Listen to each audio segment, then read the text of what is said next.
Good afternoon, everyone. Welcome to Beauty Reimagined, Innovating with Purpose and Inclusivity. I'm Danielle James, a beauty and fashion journalist, creative leader, and advocate for women's empowerment and inclusivity. I've spent my career exploring how beauty intersects with identity, representation, and innovation. From my time as a plus-size model to my work as a beauty and fashion director, I've witnessed firsthand how the beauty industry can reflect and shape culture and how much further we still have to go. It's an honor to be here with all of you today in a room full of such brilliant and powerful women. I'm particularly excited about today's panel because it brings together two incredible women whose careers are perfect examples of how innovation and inclusivity can create lasting cultural impact. Dr. Kellyann is a trailblazer in the wellness space, a New York Times bestselling author, and a voice of authority in health and nutrition. And Candace Bushnell is an icon who redefines storytelling with Sex and the City and continues to inspire with her one-woman show, True Tales of Sex, Success, and Sex and the City. What's on my mind? We'll be diving into their journeys and lessons they've learned and how their work is reshaping what beauty inclusivity means today. I want to thank you all for being here, and I encourage you to think of this panel as a conversation, one where your thoughts and reflections matter just as much as ours on stage. So let's get started. All right, Dr. Kellyann, your approach to beauty begins from within, focusing on nutrition and wellness. How do you see internal health translating into external beauty, and how do you think this perspective can make beauty more inclusive? Oh, okay. So inside beauty from the inside out, is really all that I do. And I'll tell you where I learned this, the craziest place. So my father, growing up, he was the oldest of 9 boys, and he was a barber. And I was shipped off to go to my dad's barbershop every day after school because I was the inquisitive, talkative one. My mom had 4 kids back to back, so I was the one that got shipped out. And so I had the absolute gift of actually sitting in that barber chair every day after school, taking that backpack, walking up that big hill, and going to my dad's barbershop after school and watching him transform in a different way.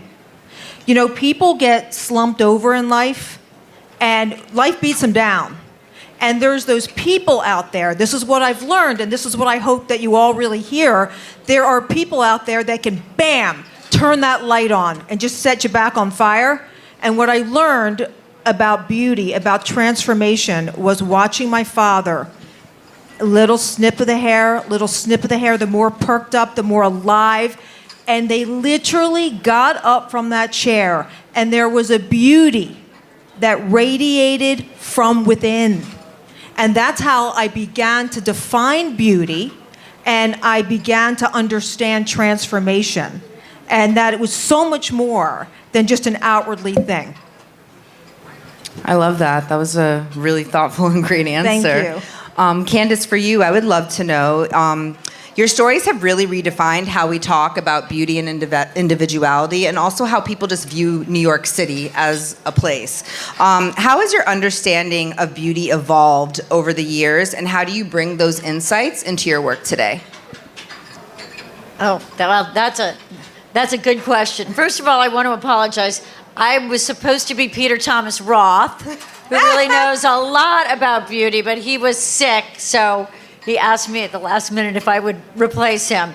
So I'm afraid I don't know quite as much about beauty as he does.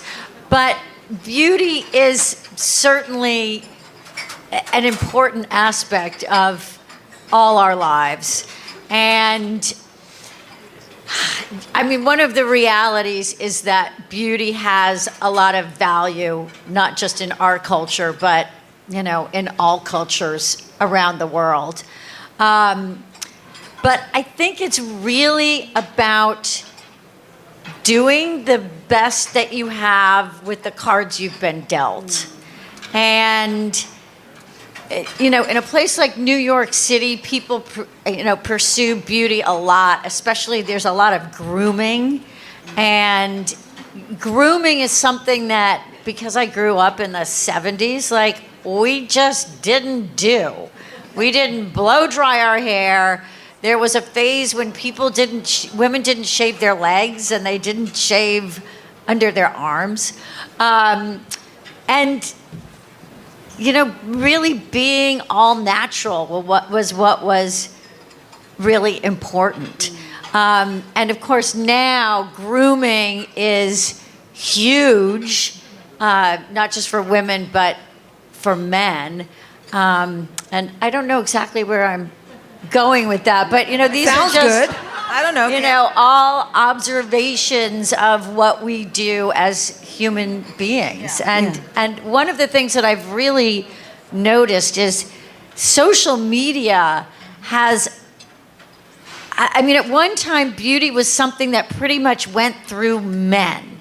Like men were the ones who decided who was beautiful and how women were supposed to look. And they chose the women as models and as actresses.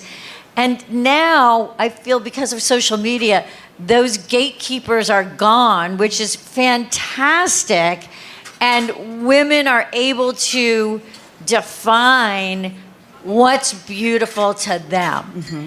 And it's so interesting because so many women are so successful in the beauty industry, mm-hmm. working directly with the consumer, which is something that we weren't able to do before. Yeah. So and in a way, it's really women helping other women, I think. Yeah, I agree with that too. I feel like you mentioned, I think about like the New York aesthetic.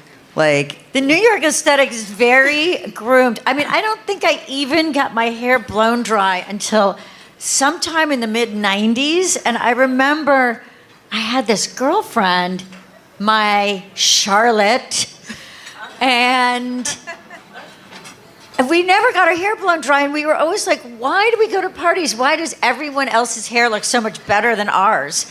And then we realized, you have to go and get it blown dry at a salon. And it's made all the difference, I have to say. For a question for the both of you, I feel like beauty and wellness are often intertwined with empowerment. How can the beauty industry go beyond products to empower women in more meaningful ways? Well, for me, I feel like one of the frustrations with, the beauty industry, and I'm using that in a very wide sort of term, is that there isn't a lot of age representation. And, for a really, really long time in the beauty and advertising industry, after 50, you don't exist. Yeah. And to me, this is a big mistake that all of these companies are making. And they're only now just maybe starting to catch up. But they really are not, looking for representation from, this older cohort of women. And the reality is that the population is getting older. It's not getting younger. It's getting older. And in 10 years or 5 years, 50% of the population will be over 50. Wow. So this is something that I think they still have to catch up to. Yeah. Well, just in terms of marketing and what I see from all kind of testing with different celebrities, different influencers, different experts, I'm finding that social media is definitely the biggest trigger now on how we're looking at beauty.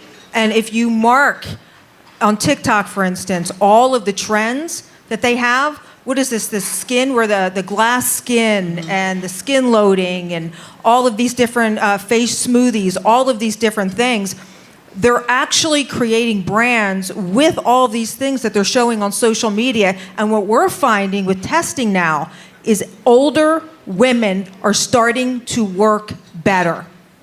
We even tested out big celebrities against women 50 and older, and I can tell you because they're me, and on a lot of the tests, and we're finding that authentic women are really making the mark now.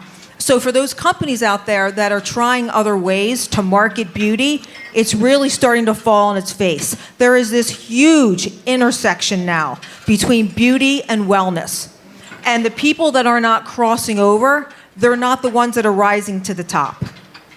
Because of social media, because of all of these other things that we're experiencing with blockchain, all of these things, we are really hitting a time where you have got to put your beautiful authenticity first. And just remember this. Every time somebody goes anywhere and they buy a product, guess what they're buying? They're buying values. That is where the big change is. So we used to look at food labels and we used to say, okay, I just want clean ingredients. That's what I'm going for. It's completely different now. Now it's wholeness. It's a lifestyle. It's are you walking the talk? And never have I seen this more in my career. People want to know, who is the founder of this? What are their values? What do they do? What do they buy? How do they think? What are they putting forward? So there's no hiding anymore. And I feel like women that are in their 50s, they've been through everything, especially with menopause, perimenopause, postmenopause, all of these things that directly affect beauty more than anything else. All of these things. These are the women that we want to hear from, and these are the women that are trending. So again, just like somebody who does market inside-out type of products, and I see the data in front of me all the time, and we call it ROAS, your return on ad spend. The ROAS on real women, 50 plus, are just crushing it.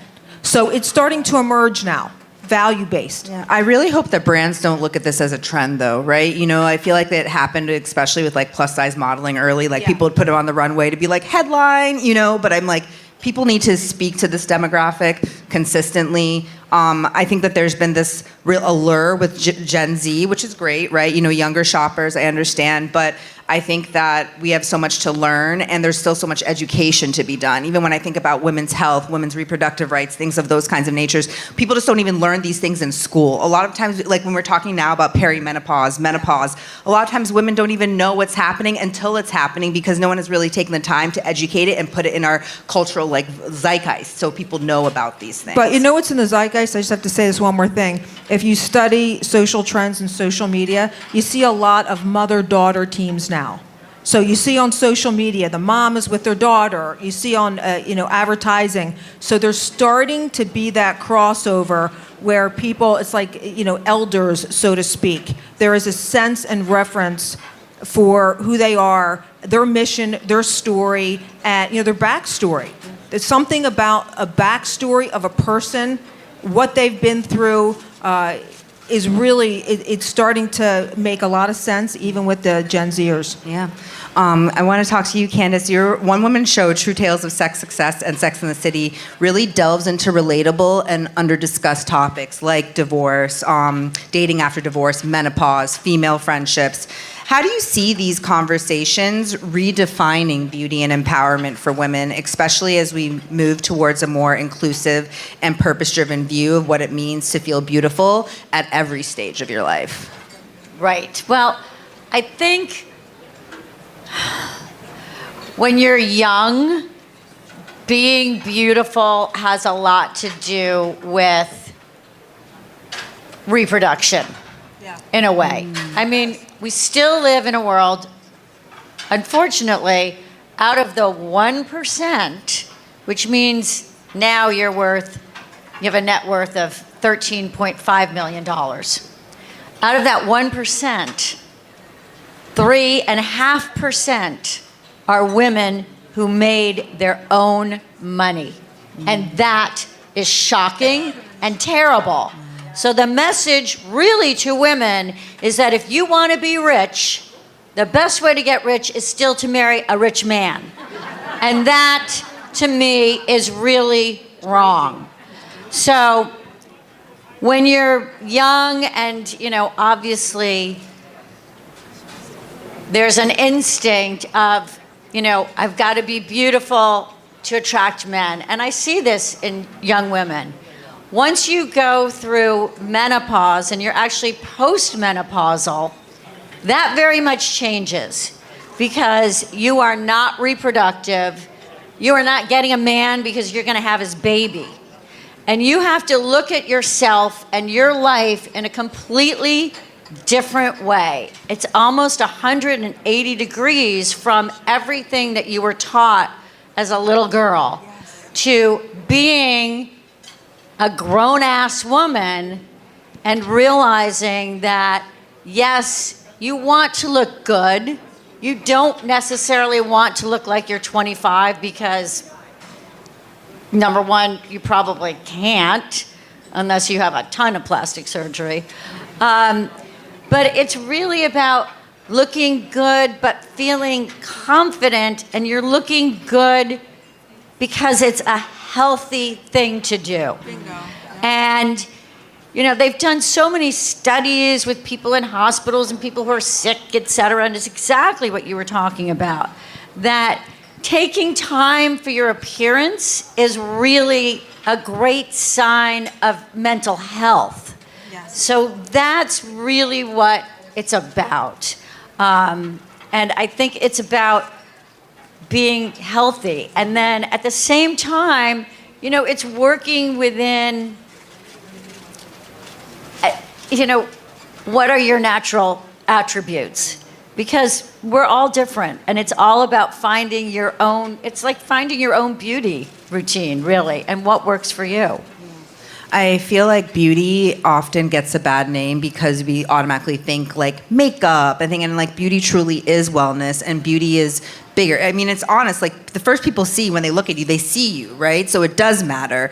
But I think going even deeper into that, it is more about mental health. It is about also sometimes just stopping to take care of yourself, right? Like we're in like this immediacy, this like space of immediacy. And yes, beauty and confidence also mix together too, but I think that confidence is really where a lot of these things like stem from. Like it doesn't matter how many lipsticks, whatever you wear, how much plastic surgery, if you don't have the confidence from within. And both of you seem like incredibly confident women. So I would like to know, where do you get your confidence from and how do you keep it? Well, I'll start by saying this, what you see, this is somebody who has really worked on herself to be in this authentic state that I'm in. This was not me as a young person. This was not me a couple of years ago. I mean, I'm always growing, I'm always evaluating, and a lot of times we self-sabotage ourselves with our thoughts. I certainly did that. You know, you go through life, and especially, I think, we're here talking about women in business, and we're kind of, having some beauty infused into that. But one of the best things I did was start a business, and you know, everyone has a leg up story. How did you get your leg up story in business? There was no leg up. It was me calling. I got on every show out there by me calling. I was pacing around my apartment, calling producers, trying to get on programs, all of these things. The more you do and you make commitments to yourself, I cannot express this to you enough. Just decide who you want to be. You just have to decide. And the more I did hard things, you know how, like, I'm nervous, like being on stage with you. Okay, so it's you know, she created Sex and the City, guys. Come on. That's like, it's a big deal. But I'm just saying, every single time I do hard stuff, there's one more drop of self-confidence that just drops inside of me. So now it's different for me because, you know, you constantly go through this self-evolution. You're going up that Maslow's ladder. And for me, it's how am I making a difference? Because see, once you get past all that crap and you work all your stuff out, you got mental flexibility, you got all that stuff figured out, then you're in the rare air. And by rare air, it's a different mindset, because then you start saying purpose, mission, giving back, what can I do? And then you start walking in beauty. And then you start walking in confidence. Give me somebody who's figured their stuff out over somebody who just went to the best makeup artist in New York. Give me somebody who every day, all day. You know, and I love that we're talking about health and wellness in terms of beauty, because I got to tell you, I've been doing my business for 30 years. I cannot express to you gut health, balancing the blood sugar, getting that inflammation down, understanding what your hormones are doing, all of these kind of things. What it does for beauty is unparalleled.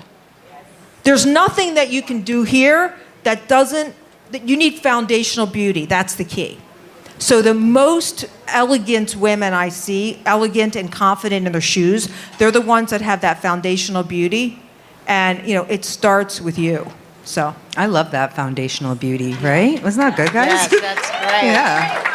Right. Okay, Candace, where do you get your confidence from?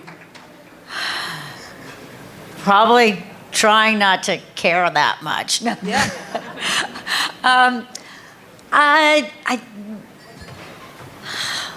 I think it probably comes from feeling like you have some reason to be here, and for me that was always being a writer. And I had an epiphany moment when I was 8 years old. I'm going to be a writer.